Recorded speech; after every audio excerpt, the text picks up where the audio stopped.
Buenos días, tardes o noches. Nosotros somos el equipo número 3 y el día de hoy vamos a presentar lo que es un caso clínico relacionado con los accesos vasculares en pacientes sometidos a hemodiálisis, así como las complicaciones que pueden presentarse durante su manejo a largo plazo. A continuación se presenta el caso clínico de un paciente masculino de 49 años de edad con antecedentes de insuficiencia renal crónica, probablemente secundaria a pielonefritis crónica. El paciente inició tratamiento de hemodiálisis desde los 32 años, aproximadamente desde el año 2000, debido a la pérdida progresiva e irreversible de su función renal. Desde antes del inicio de la hemodiálisis, el paciente ya se encontraba en seguimiento por los servicios de nefrología y urología desde el año 1988, debido a la evolución de su enfermedad renal. Entre sus antecedentes médicos destacan lo que es la hipertensión arterial, hipocalcemia posterior a paratiroidectomía, enfermedad pulmonar obstructiva crónica y diversos trastornos metabólicos asociados a la insuficiencia renal crónica.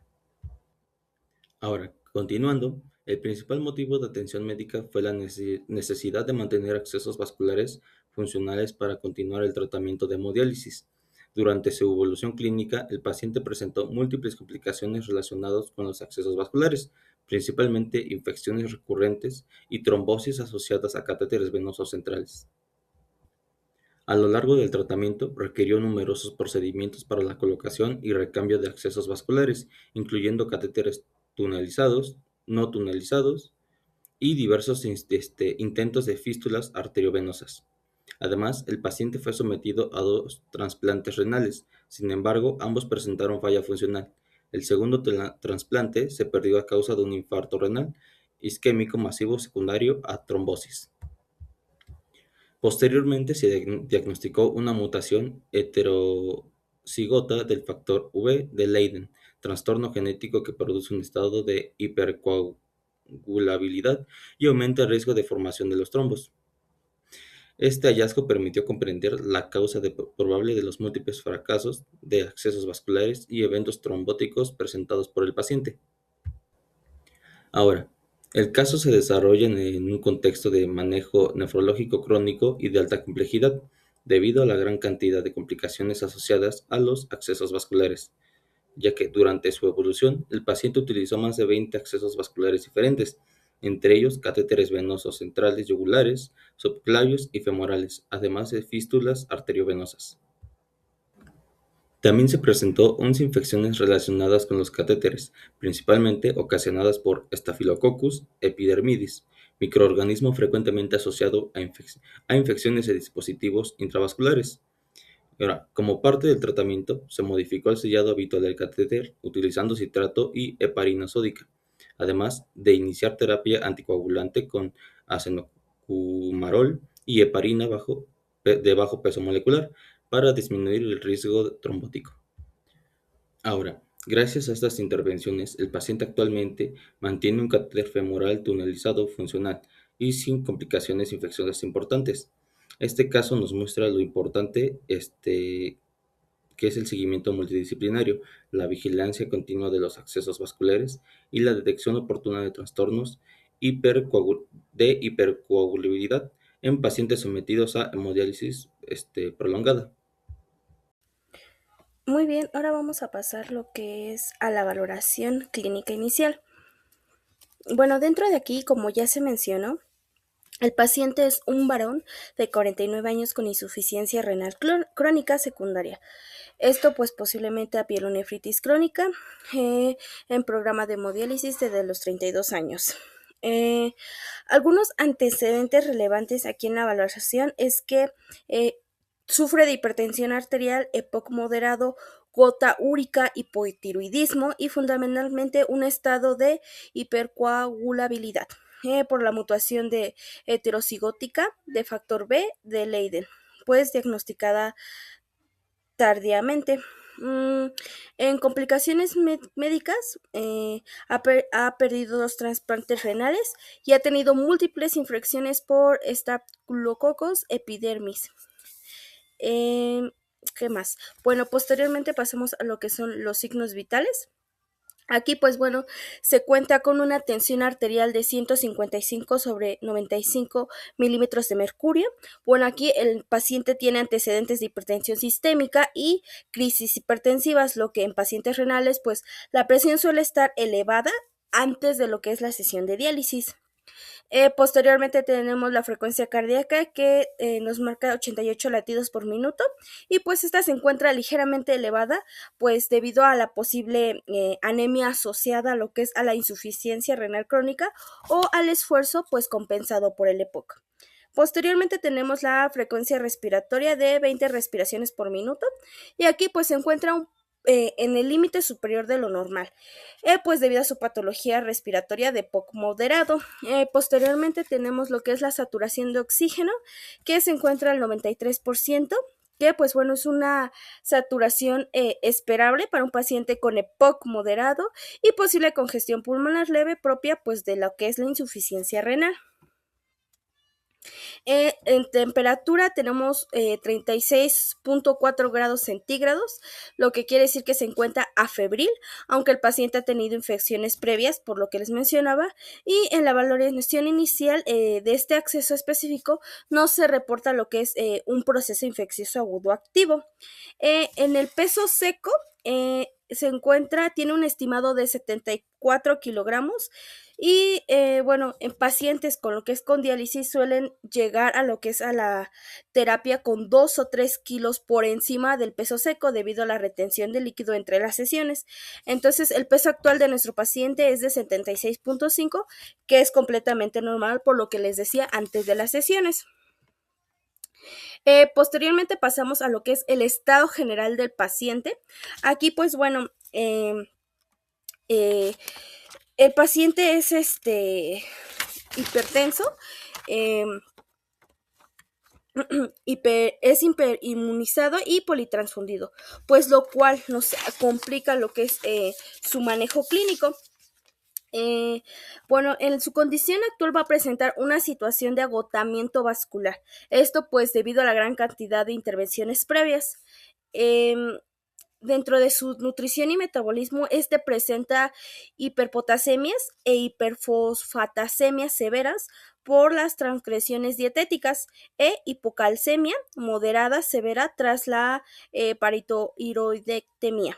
En su estado funcional, pues bueno, actualmente depende de lo que es un catéter tunelizado para sobrevivir, aunque rechaza aumentar el tiempo de diálisis a pesar de que su dosis de diálisis es insuficiente. Posteriormente pasamos a lo que es una evaluación de venas para lo que es colocar un punto de inserción. Pues es el punto crítico del caso, ya que el paciente pues ha pasado por 22 accesos vasculares registrados, lo que indica que la red vascular perigélica está agotada o inviable. Entonces, ¿qué tenemos? Accesibilidad. Como pues vemos, las vías periféricas centrales y superiores, en este caso yugulares y subclavias, pues van a aparecer comprometidas porque por intentos previos, 7 accesos antes del primer trasplante y 15 después. Posteriormente, en el calibre y el flujo de estas, pues se han intentado fístulas arteriovenosas, tanto en autólogas como protésicas, pero pues fracasaron por lo que es la falta de maduración o trombosis. Y la vena de elección actual, pues ante la posibilidad de usar los brazos, se optó por una vena femoral izquierda para la colocación de lo que es un catéter tunelizado permeable. Posteriormente pasamos a lo que son las necesidades terapéuticas. Aquí pues bueno, la justificación para un acceso vascular central tunelizado en este paciente pues es de soporte vital. La necesidad de la hemodiálisis, al haber perdido los trasplantes por un infarto renal masivo, el paciente requiere un tratamiento sustitutivo renal de por vida para filtrar lo que son las toxinas y los líquidos. También así como la administración de fármacos debido a su mutuación factor 5 de Leiden, requiere la administración de heparina bajo peso molecular, intradiálisis y sellado de catéter con citrato más heparina para evitar la trombosis recurrente. Y posteriormente, pues bueno, fallas alternativas, pues aquí se justifica el uso de este catéter a pesar de ser la última opción según las guías clínicas, porque las fístulas han fallado, pues como bien lo mencioné repetidamente, debido a su patología de base. Y pues bueno, este acceso vascular no solo es para pasar líquidos, sino que en este caso es la única vía de supervivencia que nos queda del paciente. Continuando con la elección de acceso vascular, en este caso clínico se decidió utilizar un catéter venoso central tunelizado como acceso vascular principal para el tratamiento de hemodiálisis. Este tipo de catéter se emplea generalmente en pacientes que requieren un acceso de larga duración, especialmente cuando otros accesorios vasculares ya no son funcionales o presentan múltiples complicaciones. A diferencia de un acceso periférico, el catéter venoso central permite obtener un flujo sanguíneo adecuado para realizar la hemodiálisis de manera efectiva y continua. En el caso del paciente, ya existía un antecedente importante de múltiples accesos vasculares previos, tanto temporales como permanentes, además de intentos fallidos de fístulas arteriovenosas. Por ello, el equipo multidisciplinario consideró que este tipo de acceso era la opción más viable para mantener la terapia sustitutiva renal y mejorar la estabilidad del tratamiento. Además, los catéteres tunelizados ofrecen una mayor duración y menor riesgo de desplazamiento en comparación con los catéteres no tunelizados. La elección de este acceso vascular se justifica principalmente por la complejidad clínica del paciente. En primer lugar, el paciente requiere tratamiento de hemodiálisis de forma permanente, debido a su enfermedad renal crónica, por lo que necesita un acceso vascular seguro y funcional a largo plazo. Otro aspecto importante es el deterioro progresivo de la red vascular, ocasionado por los múltiples accesos utilizados anteriormente, incluyendo catéteres y fístulas arteriovenosas. Asimismo, el paciente presentó antecedentes de infecciones recurrentes asociadas a los accesos vasculares, principalmente por Staphylococcus epidermidis, lo que incrementa el riesgo de complicaciones y limita las opciones disponibles. También se identificó una mutación heterocigótica del factor 5 de Leiden, lo cual produce un estado de hipercoagulabilidad y aumenta la probabilidad de trombosis. Todos estos factores clínicos influyeron directamente en la decisión del tipo de acceso vascular seleccionado, buscando disminuir riesgos y favorecer un manejo más seguro y estable para el paciente. En relación con el sitio de inserción, se seleccionó la región femoral izquierda para la colocación del catéter venoso central tunelizado. Esta decisión se tomó considerando el estado vascular del paciente y el antecedente de múltiples accesos previos, lo que dificultaba la utilización de otras zonas anatómicas. El acceso femoral permitió mantener una vía vascular funcional para continuar con el tratamiento de hemodiálisis de manera continua y segura. Además, después del diagnóstico de mutación del factor 5 de Leiden y del inicio del tratamiento anticoagulante, se observará una mejor estabilidad en el funcionamiento del acceso vascular. Hasta este punto del caso clínico, el catéter femoral ha permanecido funcional y sin complicaciones infecciosas importantes, permitiendo mantener el tratamiento dialítico del paciente y por ello el seguimiento y la vigilancia continua del acceso vascular resultan fundamentales para detectar oportunamente cualquier alteración y favorecer un manejo seguro del paciente.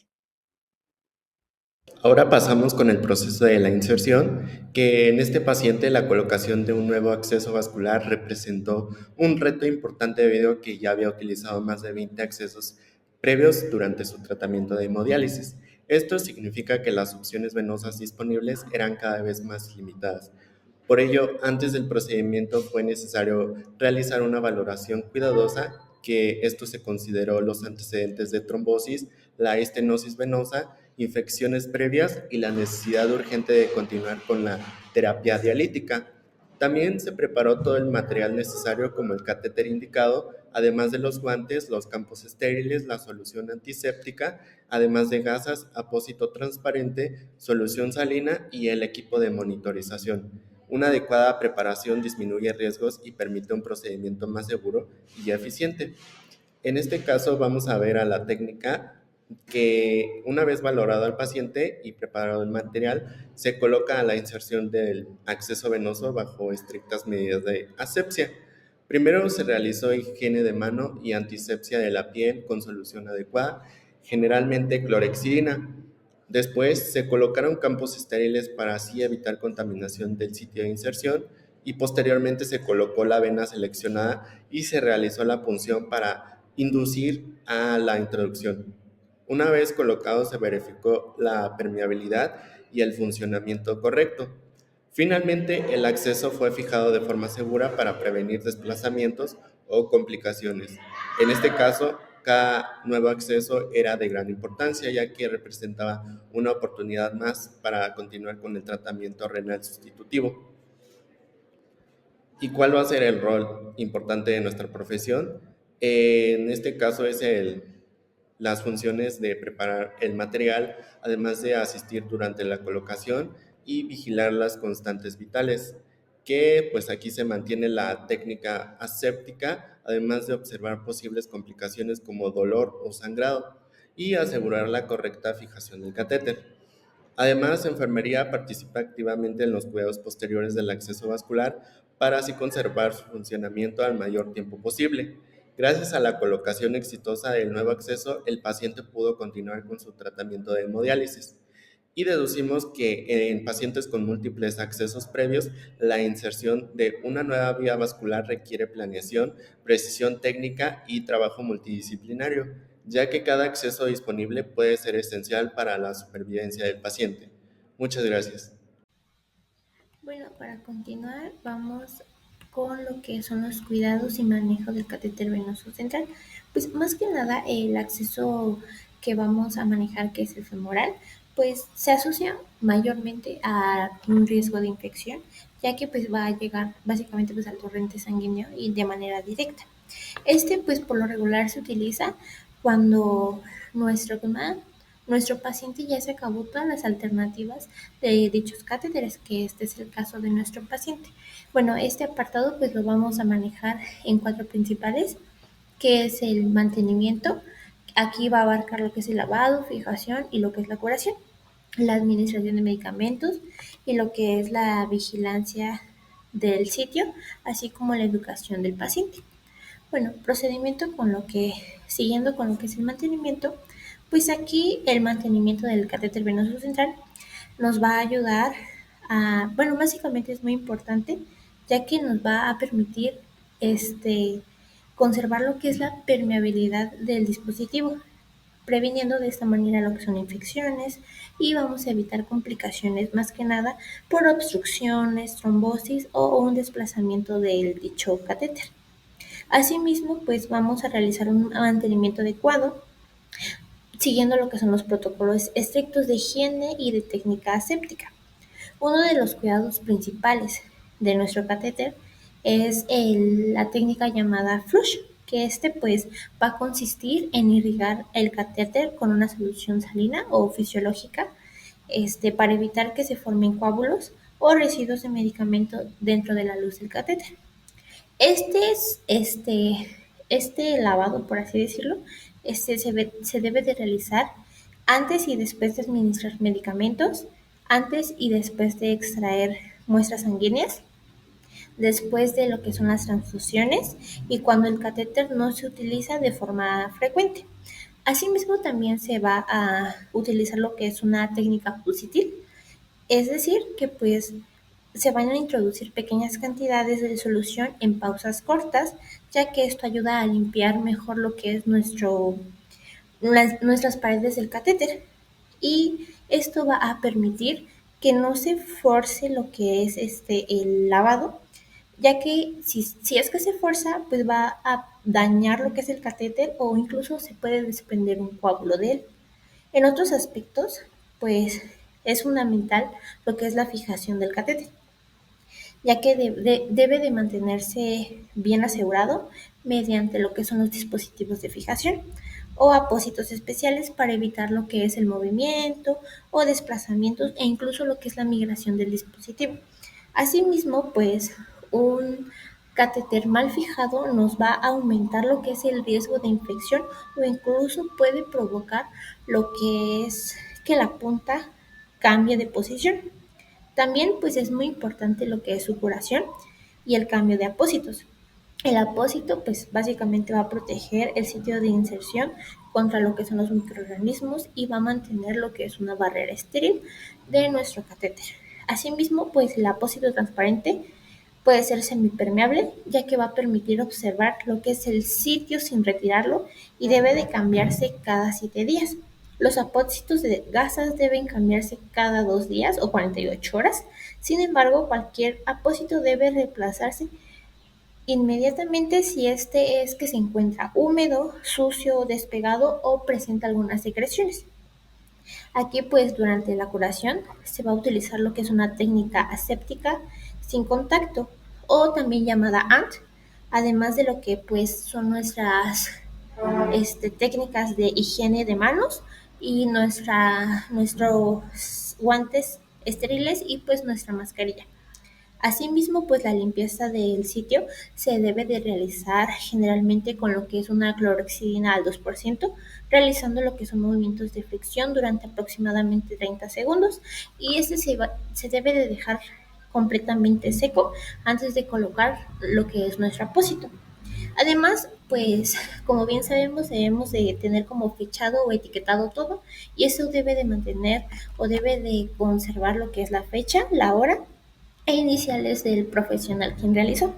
Pues ya para concluir con este pequeño apartado, por así decirlo, pues finalmente pues se debe de incluir lo que es la revisión continua del sitio de infusión para verificar que pues las conexiones estén bien cerradas, no haya fugas o incluso que el flujo sea adecuado, así como mantener o verificar que el catéter esté funcional. Estas medidas pues nos van a ayudar a reducir significativamente el riesgo de infecciones asociadas a lo que es el catéter y garantizar una buena terapia intravenosa. Ya como pues básicamente el siguiente punto, hay que recordar que pues casi la mayoría de nuestros catéteres van a tener 3 lúmenes. El primero, que es el distal, que por lo regular es café o rojo, vamos a tener o se va a utilizar más que nada para monitorizar lo que es la presión venosa central, la administración de hemoderivados y lo que son los altos flujos. Y también vamos a administrar lo que son los coloides y aquí vamos a poder tomar lo que son las muestras sanguíneas. En el lumen medial, aquí pues más que nada se va a utilizar lo que es la medicación y la administración de sangre. Asimismo, en el proximal, casi siempre o en su mayoría solamente va a estar lo que es la NPT y en caso de que esta no esté indicada, pues se puede utilizar la medicación. Bueno, pues ya entrando en lo que es en el siguiente punto, que es la administración de medicamentos. Pues aquí, más que nada, pues la administración de medicamentos mediante un catéter se debe de realizar siempre de manera estéril. Y pues antes de realizar cualquier medicamento, pues se debe de comprobar que nuestro catéter esté permeable. Se debe de desinfectar lo que es el puerto de acceso y verificar la compatibilidad de los medicamentos, ayudándonos del punto anterior. También es importante lavar lo que es el catéter antes y después de cada administración para evitar obstrucciones o mezclas incompatibles, como ya se había mencionado con anterioridad. Aquí pues el puerto o conector debe desinfectarse lo que mediante una fricción vigorosa con alcohol o pues puede ser clorexidina durante al menos 15 segundos antes de cada acceso. Así, pues también se debe de vigilar constantemente lo que es la presencia de dolor, resistencia o que haya alguna dificultad para lo que es la infusión, ya que esto pues puede o más bien van a ser signos de una obstrucción o un desplazamiento del catéter. Eh, ya como tercer punto tenemos lo que es la vigilancia del sitio. Asimismo, pues aquí la vigilancia debe de ser continua, ya que esto nos va a permitir detectar complicaciones de forma temprana. Aquí pues nosotros como profesionales de enfermería debemos de verificar que nuestro sitio no debe de estar enrojecido ni debe de contar con inflamación, ni dolor, ni secreciones, o incluso también si es que hay un cambio en la coloración o presencia de edema, debemos de reportarlo. También aquí pues vamos a evaluar lo que es la integridad del apósito, su correcta fijación y el funcionamiento del sistema de infusión. Asimismo, pues en los catéteres vamos a poder vigilar si es que no hay signos de infección, como fiebre, escalofríos o malestar general, o incluso una secreción purulenta en el sitio de inserción. Esto pues todo se debe de evaluar y lo debemos de registrar. Ya como casi para finalizar, tenemos lo que es la educación del paciente. Aquí pues es de suma importancia, ya que pues la educación del paciente y su familia es una parte esencial del cuidado. Aquí debemos de enseñar a mantener lo que es el apósito limpio y seco, a realizar higiene de manos si es que se quiere manipular el catéter, evitar manipular el catéter innecesariamente y reconocer pues los signos de alarmas como pues ya se había mencionado anteriormente, que igual los vuelvo a repetir, que son fiebre, dolor, enrojecimiento, inflamación, secreciones o dificultad para pasar líquidos. También pues se debe saber cuándo acudir al médico o informar sobre alguna anomalía sobre el catéter. Y pues esto nos va a ayudar a prevenir complicaciones y promover lo que es un manejo seguro de nuestro acceso venoso. También hay un punto muy importante que solamente voy a hacer como que un pequeño paréntesis, es la prevención de infecciones. Aquí pues más que nada se va a recomendar lo que es la higiene de manos antes y después de manipular lo que es el catéter, el uso de una higiene o una técnica estéril, la antisepsia con lo que es la clorexidina y la desinfección de puertos y conectores y retirar el catéter cuando ya no sea necesario. Esto pues nos va a ayudar a disminuir lo que son las infecciones, complicaciones y estancias hospitalarias y pues más que nada los costos médicos, ya que como se dijo al principio, este es un sitio donde hay mucha probabilidad de que haya un riesgo de infección en dicho catéter. Ahora vamos a hablar de lo que son las complicaciones en este caso. Cuando un paciente tiene hemodiálisis, es común que haya una obstrucción, ya sea parcial o total, del acceso vascular. Esto va a pasar cuando un coágulo se aloje en el mismo vaso sanguíneo, lo que va a reducir el paso del flujo sanguíneo a través del vaso sanguíneo, y entonces esto va a provocar una ineficiencia en la hemodiálisis, la va a hacer menos eficaz, a su vez de que va a traer otras complicaciones. La segunda de ellas es la infección. La infección como tal es la entrada de microorganismos al torrente sanguíneo, lo que va a ocasionar que se realice, o más bien que se realice una respuesta sistémica. Esta respuesta sistémica se va a dar a través de la fiebre o de la inflamación. Entonces, cuando nosotros no tenemos estos principios de asepsia bien estandarizados, lo que puede causar esta infección, pues va a ser inhabilitar nuestro acceso vascular. Cuando ahora, en vez de que haya una inflamación como tal en la zona del acceso vascular, ahora hay un ensanchamiento del vaso como tal, esto se le conoce como estenosis. Esta estenosis, al igual que las otras complicaciones, van a hacer que nuestra hemodiálisis sea ineficaz. Esto porque va a cortar lo que sería el lumen de nuestro vaso sanguíneo. Entonces el flujo ya no va a correr de la misma forma y nos va a inutilizar nuestro acceso vascular. Entonces, por eso es importante cuidar también las diferentes señales de alarma cuando se da este tipo de cosas para que nuestro acceso vascular tenga un flujo adecuado. También tenemos otra complicación que es la extravasación o el daño vascular. Este se ve reflejado a medida de diferentes cosas. Por ejemplo, cuando hay infiltración, hay hematoma o hay lesiones que pueden ocurrir pues durante el uso del acceso vascular. Este también lo va a inhabilitar, ya que si nosotros no procuramos que nuestros tejidos cercanos estén en buena condición, pues también nos va a inhabilitar nuestro acceso vascular. Es por ello que es importante reconocer estas complicaciones. Cuando enfermería interviene en esto, se hace a través de la vigilancia continua, a través de las medidas de asepsia, como lo habíamos visto en infecciones, además de las curaciones en caso de que ya se tenga alguna complicación, estar al pendiente de ella y también a detectar los signos de alarma, para que nosotros podamos, como enfermeros capacitados, poder recurrir a nuestras intervenciones para que logremos una estabilidad en lo que sería nuestro acceso vascular. Esto más que nada para ayudar a la evolución del paciente. Cuando nosotros ayudamos a la evolución del paciente, pues nosotros manejamos tanto individual como interdisciplinarmente el cuidado de estos accesos vasculares.